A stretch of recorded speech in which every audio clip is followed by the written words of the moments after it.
Bismillahirrahmanirrahim. Alhamdulillahirabbil alamin wa bihi nasta'in wassalatu wassalamu ala asyrafil mursalin wa ala alihi wasahbihi. Baik, subjek kita yang kedua ni pada hari ini ialah kaedah-kaedah fiqh ataupun disebut sebagai al-qawaidul fiqhiyah. Qawaid fiqhiyah ataupun kaedah-kaedah fiqh. Bab 1, pengenalan kepada ilmu kaedah-kaedah fiqh. Dalam bahasa Arabnya dia panggil qawaid fiqhiyah, kaedah-kaedah fiqh. Baik. Semester lepas kita dah belajar baru ni usulul fiqh. Apa beza di antara usul fiqh dengan qawaid fiqhiyah yang kita belajar ini? Saya mulakan dengan macam ni. Dalam subjek hukum yang kita belajar dalam semester lepas dalam usul fiqh ialah sumber hukum ialah ada dua jenis kan. Cuba ingat balik. Sumber hukum ni. Ingat tak sumber hukum? Bila kita nak dapatkan satu hukum dia ada dua sumber. Satunya disepakati dengan tidak disepakati. Kita nak refer balik belajar dah. Disepakati ni ada 4 apa ya? Al-Quran, As-Sunnah, Al-Ijma', Al-Qiyas. Ini kita belajar. Maknanya nak dapatkan satu hukum, satu benda tu halal, kau haram, kau makruh, kau sunat, wajib, sah, batal apa semua tu, hendaklah dirujuk kepada Al-Quran, As-Sunnah ataupun hadis, Ijma' ulama dan Al-Qiyas. Ini sumber yang disepakati. Baik. Yang tidak disepakati pun ada 4 juga. Apa dia? Istihsan, masalih mursalah, uruf dan istihad. Ini kita belajar semester lepas. Jadi para ulama dia nak dapatkan satu hukum, inilah tempat rujukan dia. Hukum sesuatu benda. Hukum satu benda itu haram kau makruh. Tukar ke ni kau? Oh, dia tukar nota. Tukar nota. Tak ambil lagi. Okey. Jadi ulama-ulama dia akan rujuk pada Al-Quran. Misalnya haramnya riba misalnya. Sunatnya satu benda. Dalam Al-Quran, dalam As-Sunnah, Ijma', Al-Qiyas ataupun sumber-sumber yang tidak disepakati ni. Bila sebut disepakatinya, di antara ulama ada yang terima, ada yang tidak terima. Misalnya contohnya istihsan kan, kita belajar dulu. Mazhab Syafi'i tak terima istihsan. Baik. Inilah dia yang dipanggil usul fiqh. Kita bincang ni, ini dia usul fiqh. Walaupun kita semester lepas tidak dinamakan usul fiqh, tapi hakikatnya itulah usul-usul fiqh. Duduk situ. Baik. Katakanlah contoh. Daripada sumber-sumber yang disebut tadi ada hadis. Innamal a'malu binniyat wa innama likulli imri'in ma nawa. Tak masuk nota lagi dah. Sebagai mukaddimah ni. Sesungguhnya setiap amalan adalah berdasarkan niat. Dan sesungguhnya bagi setiap orang itu adalah apa yang diniatkan. Ini hadis Bukhari dan Muslim. Mana ada satu hukum tertentu daripada hadis ni. Campur pula dengan ayat Al-Quran. Surah Al-Bayyinah, wa ma umiru illa liya'budullaha mukhlishin, tidaklah diperintahkan melainkan supaya menyembah Allah dengan mengikhlaskan ibadat kepadanya. Jadi para ulama fiqh ni, ulama usul fiqh telah menetapkan bahawa niat yang ikhlas adalah penentu sesuatu ibadat. Daripada ayat Quran tadi. Maknanya kita nak buat satu ibadat kena ada niat. Tidak boleh kalau niat lain untuk buat satu ibadat melainkan kerana Allah Subhanahu Wa Taala. Baik. Di sinilah qawaid fiqhiyah. Kaedah fiqh dia telah mencipta satu kaedah. Kaedah ni ialah formula. Formula ni untuk menyelesaikan suatu hukum, maka dia menerbitkan satu hukum, satu formula, al-umur bimaqasidiha. Setiap perkara dinilai berdasarkannya. Inilah dia panggil kaedah fiqh. Qawaid fiqhiyah ada berapa sebenarnya? Ada 5 saja. 5 ni yang kita akan belajar dalam kaedah fikih. Daripada 5 ni dia akan pecah pula. Hak pecah tu banyaknya, kaedah kecil. 5 kaedah saja yang akan kita belajar. Dan 5 ni tak boleh tidak, kena hafal lah ni. Supaya kita boleh tahu. Ngaji kau awak efek tapi kita tak hafal. Kena hafal 5 kaedah. 5 je bukan banyak supaya rukun negara ya. Al-umur bimaqasidah, ini kaedah pertama. Ni hari ni tak ada lagi ni, minggu depan baru start masuk formula pertama. Ada 5 formula. Formula ini dia panggil qawaid fiqhiyah ataupun kaedah fiqh. Dari mana ni? Dia ambil daripada usul fiqh. Kerana usul dari segi usul fiqh itu telah menetapkan bahawa niat ni ada kaitan dengan amal ibadat. Maka dia cipta satu formula al-umur bimaqasidiha.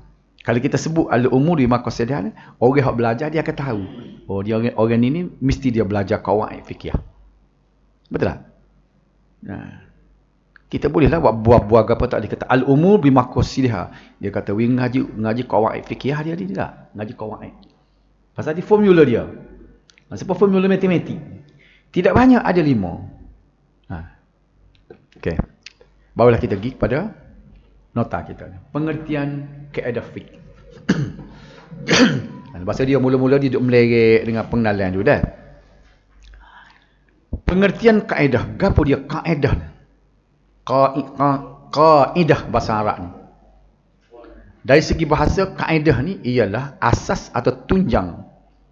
Seperti firman Allah. Kaedah ni sebenarnya tunjang daripada ayat Quran. Ni. Ayat Qurannya. Wa idh yarfa'u Ibrahimul qawa'ida minal baiti wa Ismail Rabbana taqabbal minna innaka antas sami'ul alim. Dan ingatlah ketika Nabi Ibrahim bersama-sama Nabi Ismail meninggikan binaan asas atau tapak. Jadi binaan asas daripada qawaid.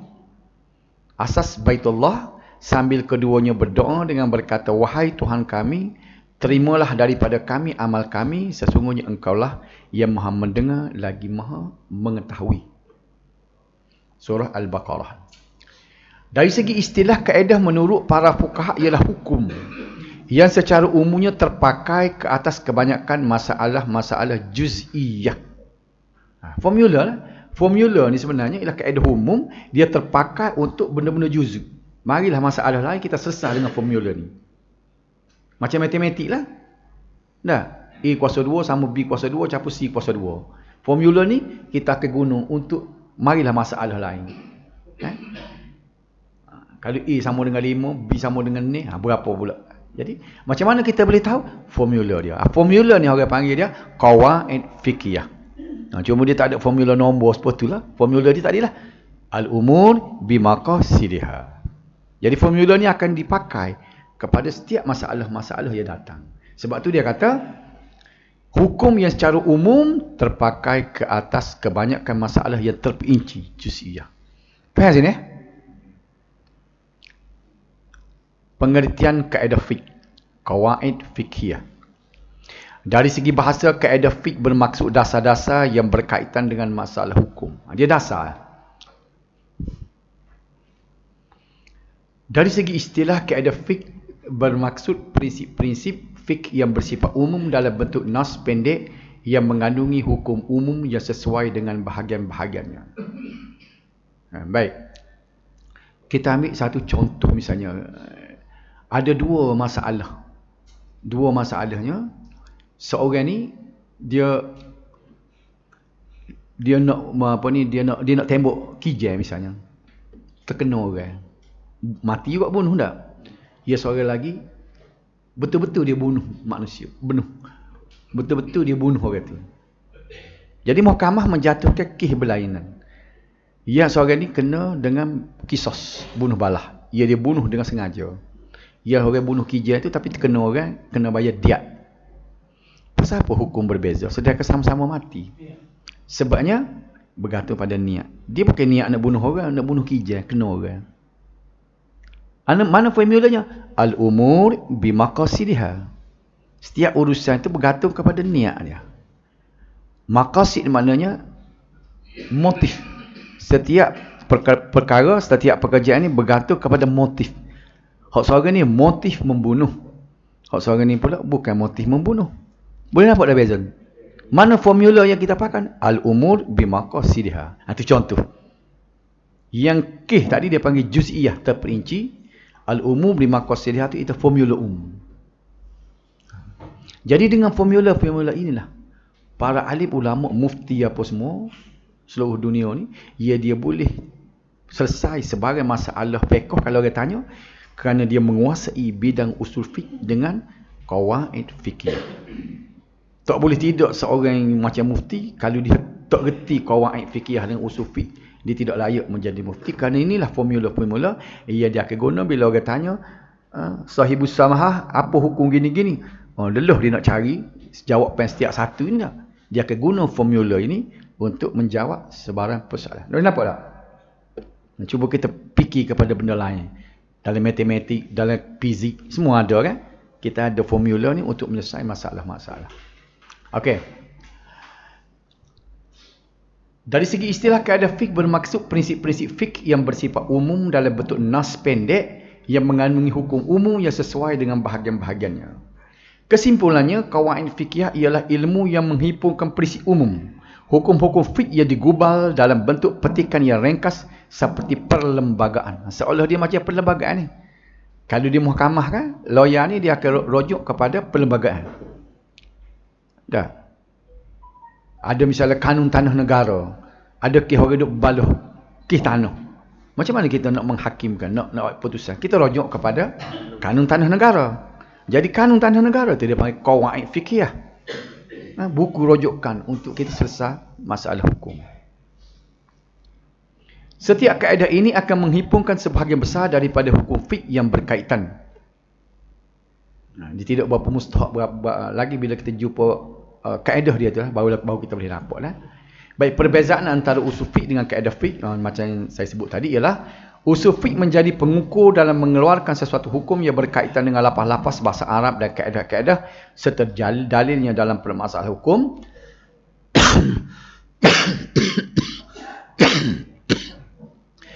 Qawaid fikih timbul daripada hukum syarak dan cabang-cabang masalah yang berkaitan dengan fiqh. Cuba tengok ni, apa beza tadi? Usul fiqh dia meneliti daripada sumber-sumber Al-Quran dan As-Sunnah tadi. Pertama sekali dia tengok misalnya kalau jumpa hadis. Contoh tadi kan. Innamal a'malu binniyat. Itu kerjaan siapa? Itu bidang usul fiqh. Sebab dia nak menentukan dulu hadis tu boleh pakai atau tak boleh pakai. Maka usaha dia dulu dia mencari hadis tu ialah hadis sahih dulu. Riwayat Bukhari Muslim. Dan dia menentu dulu kan. Kemudian ayat Al-Quran, wa ma umiru illa liya'budullah tadi. Bagaimana tafsir dia? Apa maksud ayat ini? Maka ini adalah bidang tugas usul fiqh. Faham tak? Dia ambil Al-Quran, ambil apa ni? Hadis tadi boleh dipakai sebab hadis sahih. Ini Al-Quran dari segi maksud dianya sekian-sekian. Maka dia buat kesimpulan bahawa di situ ada niat, ada hubungan antara niat dengan sesuatu amalan. Baik, bila dah dia selesai situ, maka ulama-ulama qawaid fikih tu ambil daripada ketetapan yang telah dibuat oleh usul fiqh tadi, dia gubahlah satu formula yang disebut sebagaimana kita dengar tadi, iaitu al-umur bimaqasidiha. Nampak dah beza dia? Sebab tu dia kata qawaid fikih ni timbul daripada hukum syarak. Setelah diselesaikan oleh usul fiqh dulu. Ayat Quran ni boleh pakai. Hadis ni hadis sahih. Maka dia gunalah untuk buat satu formula. Usul fiqh dikhususkan kepada mujtahid untuk mengeluarkan hukum fiqh dengan mengetahui hukum-hukum serta masalah-masalah baru daripada sumber perundangan Islam. Qawaid fikih dikhususkan kepada faqih atau mufti yang perlu dirujuk kepadanya untuk mengetahui cabang-cabang hukum. Itu kaitan dia dua tu. Usul fiqh lebih umum dan menyeluruh, meliputi cabang-cabangnya dan tidak banyak pengecualian. Qawaid fikih bersifat umum dan menyeluruh tetapi mempunyai banyak pengecualian. Nombor 3 pula kepentingan. Kita boleh baca dulu sebab kita tak masuk tajuk dia lagi sebenarnya ni, sebagai mukadimah baru ni. Kepentingan kaedah fiqh dalam undang-undang Islam. Terdapat banyak kepentingan serta faedah yang diperolehi daripada ilmu kaedah fiqh. Ini nota ni diberikan oleh Dr. Saufi, pensyarah Qiyah. Saya ambil nota dia. Kita ngaji nak takiyah dah ni. Terdapat banyak kepentingan serta faedah yang diperoleh daripada kaedah fiqh. Antaranya ialah menjadikan seseorang itu faham terhadap penghayatan fiqh, mampu menghubungkan dan mengeluarkan hukum-hukum serta mengetahui hukum bagi masalah yang tidak termaktub dan hukum masalah yang wujud sepanjang masa. Sebab gini kan, bukan semua hukum-hukum itu telah ditulis oleh ulama-ulama sebab berdasar kepada realiti pada masa dia. Ketubik kan benda-benda masalah janin, masalah benda-benda baru dah. Hukum cerai melalui SMS. Mana ada zaman Nabi mula boleh. Orang tak tanya Nabi Rasulullah jatuh ke tak talak bila seseorang itu menceraikan isterinya melalui SMS. Mana SMS tak ada zaman Nabi dah. Jadi nak jawab persoalan ni ialah perlu kepada ulama yang faham sungguh qawaid fikih ni. Apa tak? Dia keluar hukum berdasar pada kaedah. Sebab nak cari masalah tu tak jumpa. Termasuklah masalah-masalah perbankan guna cara baru ni kan. Beli online apa semua ni. Penjualan pembelian secara online apa semua tu. Jadi ulama nak jawab benda tu, dia berdasarkan kepada qawaid fikihan. Nampak tak? Masalah yang tidak wujud ni. Dalam perundangan Islam, khususnya kepentingan terbesar kaedah ini adalah seperti yang tersenara di bawah. Nombor 1, kaedah fiqh sebagai sumber hukum. Penggunaan kaedah fiqh oleh hakim-hakim mahkamah syariah sebagai sumber hukum dapat diteliti dalam undang-undang itu sendiri dan penggunaannya di mahkamah syariah. Kaedah fiqh sebagai hujah sokongan, contohnya kaedah sebagai hujah sokongan yang bererti asal kekal sesuatu itu mengikut apa yang ada sebelumnya adalah sebahagian daripada kaedah yang utama yang mana keyakinan tidak boleh dihapuskan oleh keraguan. Ini sebenarnya akan disebut depan belakang ni. Dua dah kaedah fiqh. Al-aslu baqa'u makana ala makana. Dia, sebab tu saya tak payah hurah lagi ni dah. Sebab kita jumpa depan. Dia buat mari dah depan ni. Tu kaedah yang kedua pula, dia kata keyakinan tidak boleh dihapuskan oleh keraguan. Al-yakin la yuzadu bisyakki. Dia buat contoh ni. Jadi kalau saya explain sini pun buat kos rabuk, kita tak masuk lagi dah. Disebut saja dulu lagi. Itu dua tu lah. Tu kaedah sampai pada al-umur bimaqasidha. Kita akan jumpa kaedah yang kedua misalnya al-yakin la yuzadu bisyakki. Tu kaedah yang kedua dah. Yang ketiga, mengenal pasti status individu. Kaedah ini digunakan pakai oleh hakim menentukan status orang yang didakwa dalam kes jenayah, iaitu kaedah yang bermaksud asalnya seseorang itu bebas daripada tanggungan. Ini satu kaedah dia. Al-aslu bara'atuz zimmah. Ini satu kaedah ni. Ini bermakna seseorang itu bebas kecuali dibuktikan dia melakukan sesuatu perbuatan. Tahu selalu ke dak ni? Tak usah dah. Tanya ketua kelas, ni benda ni dia takut kalau saya tak explain, tak kata baca saja. Kalau explain tempat dia duduk depan benda ni, dia sebut dulu. Tak usah lagi dah. Dia kata kaedah contohnya, dia kata seseorang itu bebas daripada tanggungjawab setelah dibuktikan bahawa dia melakukan perbuatan itu. Betul tak? Seseorang itu tidak disabitkan bersalah. Dia kena duduk situ dulu. Sehingga dibuktikan bahawa dia hanya bersalah. Sebenarnya dia ada kaedah dia. Al-aslu bara'atuz zimmah. Itu kaedah dia. Okay. Mempertimbang posisi dia akan digunakan pakai. Mahkamah boleh menolak dan membuang kes disebabkan ketidakhadiran pihak-pihak dalam perbicaraan atau meneruskan kes tanpa kehadiran pihak yang satu lagi. Kaedah yang bersesuaian bagi hal ini ialah tidak dapat disandarkan sesuatu perkara kepada orang yang berdiam, namun berdiam ketika memerlukan keterangan adalah keterangan. Sumber-sumber kaedah fiqh. Baru masuk kedua dah. Ni kalau boleh kita detail sikit dah. Lebih kurang serupa juga dah. Perbincangan ini lebih kurang serupa juga dengan usul fiqh semester lepas dah. Cuma dia bincang dari segi sudut dia. Al-Quran merupakan sumber hukum yang teragung dan tidak boleh dipertikai. Tak ada masalah sini. Kalau kita nak ambil perhatian pun tengok sini dah. Daripada sini kita ambil ni. Al-Quran merupakan sumber hukum yang teragung dan tidak boleh dipertikai. Di situlah orang rujuk kepada Al-Quran. Pasal dia sumber hukum utama. Justru ulama menegaskan bahawa mana-mana dalil yang bercanggah dengan Al-Quran akan tertolak dan terbatal secara automatik. Sebab tu kalau hukum Al-Quran, kalau dia haram, arak misalnya haram, sebab dia qat'i dia panggil, putus dalam Al-Quran, maka tidak boleh hukum lain. Nak ijtihad ulama, nak cari sebab-sebab lain, walaupun dia boleh membawa manfaat, apa laporan doktor, katakanlah manfaat arak tu misalnya, supaya dia menjadi halal, jawab dia tak boleh. Itu makna dia lah. Dia panggil hukum utama. Ha? Dia ketung gapo tu, hak tu nak menentukan arak kodok tu dulu je. Kalau dan sudah kategori sebagai arak, jadi haram lah. Sebenarnya orang petikar ketung. Ketung tu adakah masuk dalam golongan al-khamr. Wa kullu muskarin khamrun wa kullu khamrin haram. Tu asas dia. Setiap benda yang memabukkan adalah arak dan setiap arak adalah haram.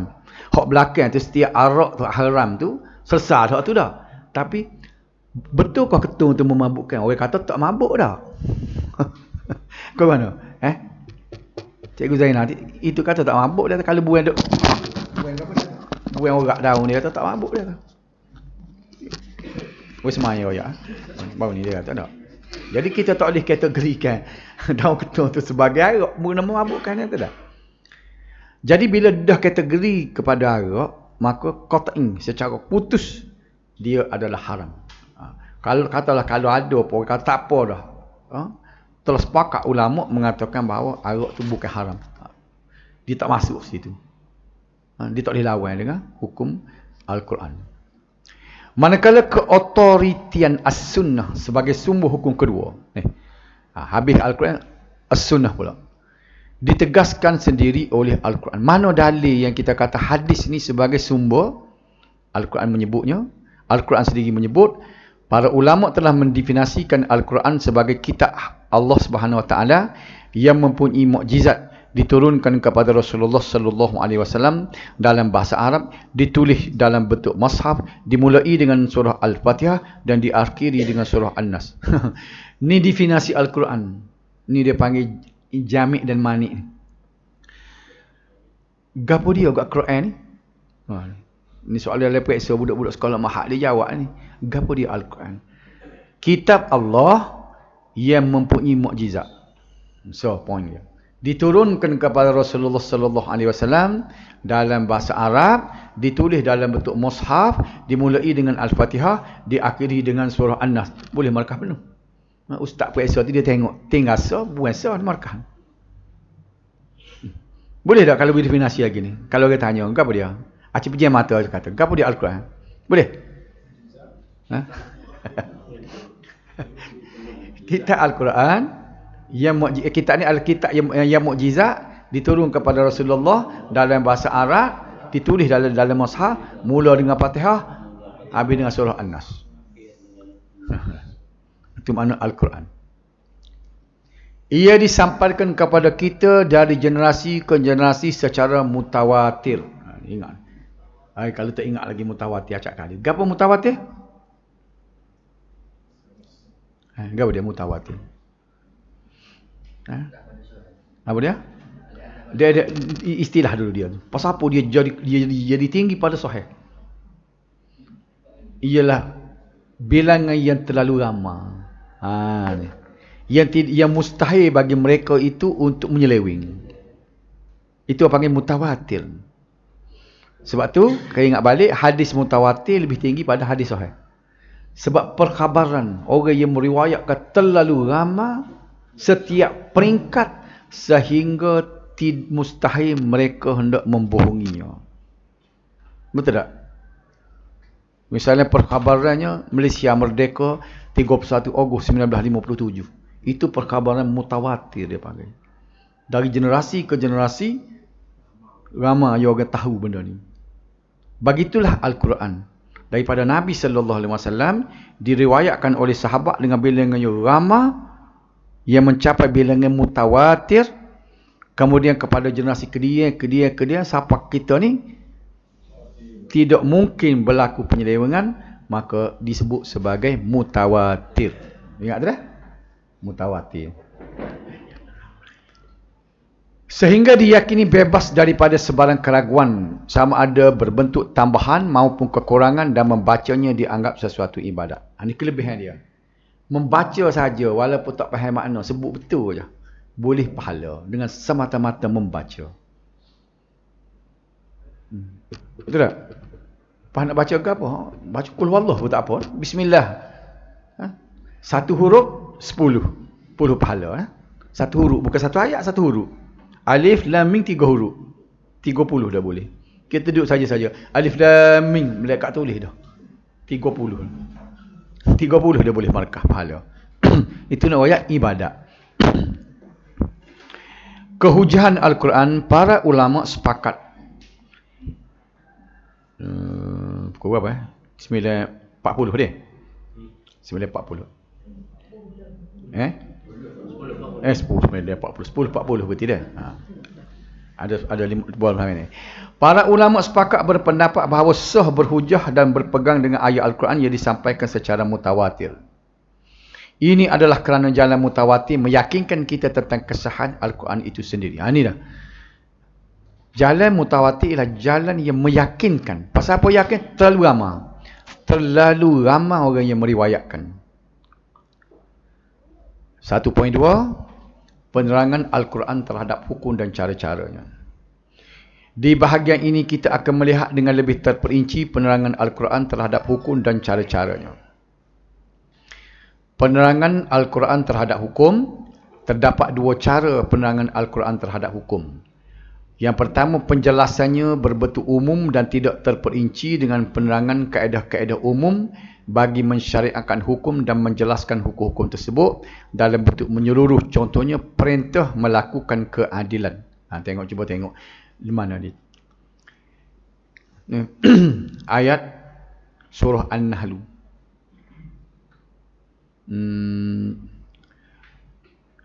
Ayat ni kita biasa dengar khatib baca khutbah kedua. Innallaha ya'muru bil adli wal ihsan wa ita'i dzil qurba wa yanha 'anil fahsya'i wal munkari wal baghi ya'izukum la'allakum tadhakkarun. Lagi dengar tak?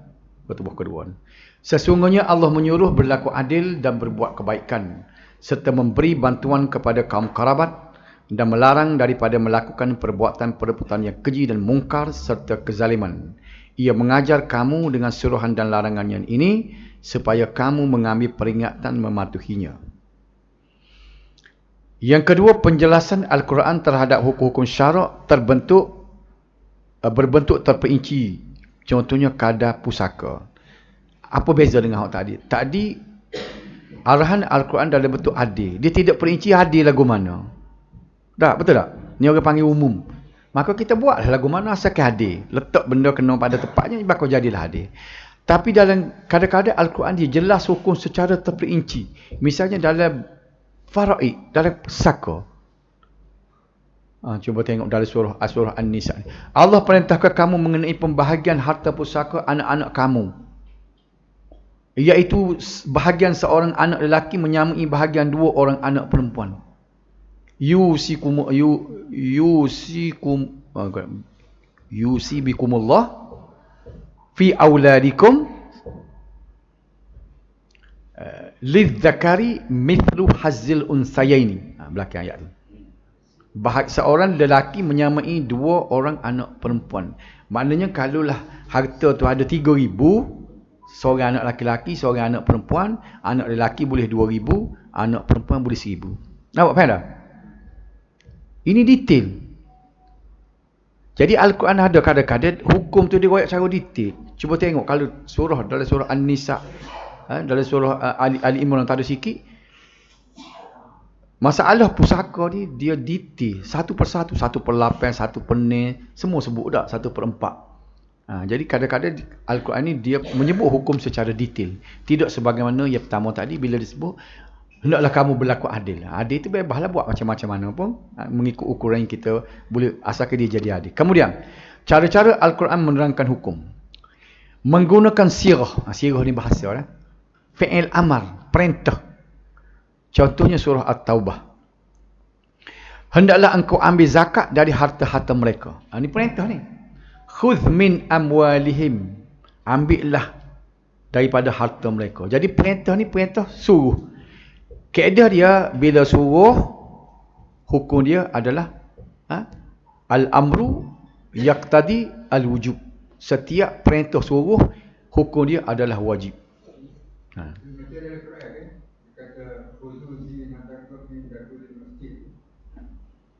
Khuzu. Baik. Baik. Tak ada ambil. Gini. Kita ambil asas dulu. Mana-mana Quran ataupun hadis, bila dia menyebut benda tu perintah, dirikan sembahyang, keluarkan zakat, ambillah harta, tu suruh dah. Suruh hukum dia wajib. Sehingga ada karinah ataupun perbuatan-perbuatan yang menyebabkan dia jadi tak wajib. Gapo dia benda-benda yang tidak menjadikan benda itu tidak wajib? Ialah amalan Nabi. Walaupun benda tu suruh, tapi kadang-kadang Nabi tak buat, menunjukkan benda tu adalah sunat. Contoh tadi, soalan dia tanya tadi ialah, ya ayyuhan nas khuzu zinatakum inda kulli masjidin. Tidak gitu ayat dia dah. Wahai manusia, ambillah perhiasan setiap kali kamu hendak ke masjid. Mana kalau nak semaya kena janguk. Ambillah perhiasan. Jadi adakah wajib benda tu pasal suruh tu tak? Tapi dari segi pelaksanaan, Rasulullah sendiri pun kadang-kadang dia semaya dalam keadaan diriwayatkan dia pakai baju sekerat ni saja. Bubuh dia bukai, kadang-kadang dia tak pakai baju tapi dia belik dengan kain. Jadi menunjukkan bahawa berjanguk atau berhias ketika nak semaya itu adalah sunnah. Asal perintah adalah wajib, sehingga ada tanda-tanda yang menyebabkan tidak jadi wajib. Contohnya ialah amalan Rasulullah sendiri. Faham tak? Banyak lagi lah contoh-contoh yang lain yang saya tidak ingat sini. Jadi artinya sunnah. Sebab itulah kalau kita nak ambil pahala, nak semaya ni kena janguk. Kita kadang-kadang hak buruk kita buat semaya ni tak? Tak. Kita pilih baju kita ni. Hak ni nak pergi jalan belakang, nak pergi ke supermarket. Hak buruk-buruk nak pergi balas nak pergi masjid. Kita terbalik kita tak? Sepatutnya kalau pendengar dia perintah Quran tadi janguk. Patut kita kena janguk nak pergi semaya ni. 5 waktu ni dia baju hak baru ni. Hak mahal ni bonia ni untuk nak pergi semaya ni. Ayat Quran tu khuzu zinatakum. Berhiaslah kamu inda kulli masjid. Setiap kali hendak ke masjid, mana nak semaya. Kan? Surah apa kita ingat? Memang ayat Quran tu lah.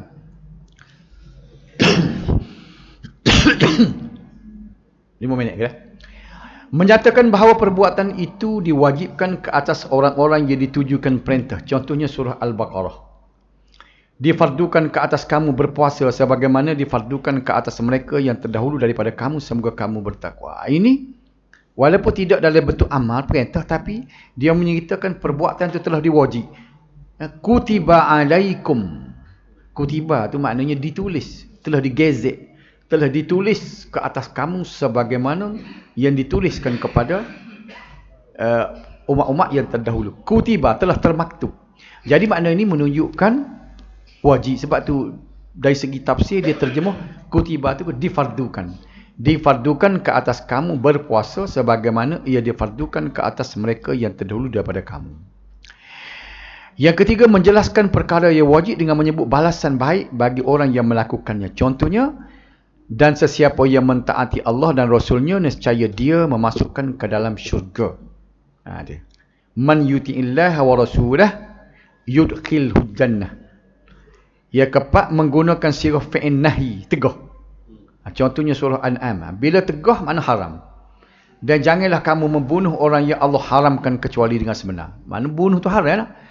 La taqtulu, jangan kamu bunuh. Bila Tuhan kata jangan, artinya larang. Bila larang, hukum dia haram. Kenapa kita belajar benda ni? Sebab nak faham hukum dulu. Kan kita sebut tadi, nak tahu hukum, kena rujuk Quran dah. Jadi kena ngaji lagu mana. Ia boleh kata haram itu lagu mana. Bila larang. Betul? Jadi wajib lagu mana? Bila suruh. Boleh faham Takut kata apa kaitan kita belajar apa ni bahasa-bahasa Al-Quran ni. Sebab kita nak belajar hukum ni. Tajuk yang kita belajar ni kaedah nak mendapatkan hukum.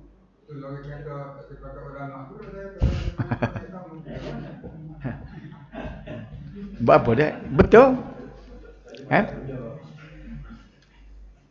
Tak boleh pakai ulama. Dia gini. Bapanya ulama tu penyampai ya. Bukan pakai ulama, pakai Quran juga. Ulama yang menyampaikan Quran. Kalau kita tak aslinya ulama menyampaikan benda lain. Dah. Kita pakai dia pasal gini dia nak ayat bersyarat. Kita pakai ulama selagi ulama bersandarkan pada Al-Quran dan As-Sunnah. Jelas dah. Pada kau tak si pakai ulama ada ketika dia mari habuh dia. Hak dia mimpi. Dia boleh dia berjumpa Rasulullah secara jaga misalnya. Tak si pakai lah tu sebab kita pakai ulama selagi ulama holo kita Al-Quran dan As-Sunnah. Jelas dah. Okey. Ada ke ulama yang holo benda lain? Apa tak ada belana-lana. Betul tak? Di situ. Kemudian kita nak faham ni sebab kita nak ngaji usul fiqh dengan kawan ni. Dalam Quran juga dia menjanji balasan buruk ke atas perbuatan. Contohnya, sesiapa yang menderhaka Allah dan Rasulnya serta melampaui batas, nescaya dia memasukkannya ke dalam neraka. Saya sengaja tak bawa tu sebabnya malah naik dalam lautan. Jadi dia sebut sini ni balasan buruk. Orang yang derhaka kepada Allah dan Rasulnya serta melampaui batas, maka dia masuk ke dalam neraka. Artinya apa dia? Artinya haram lah. As-Sunnah. Kau nak berhenti sekat tu ya? Situ dulu dah. Kita berhenti sekat As-Sunnah.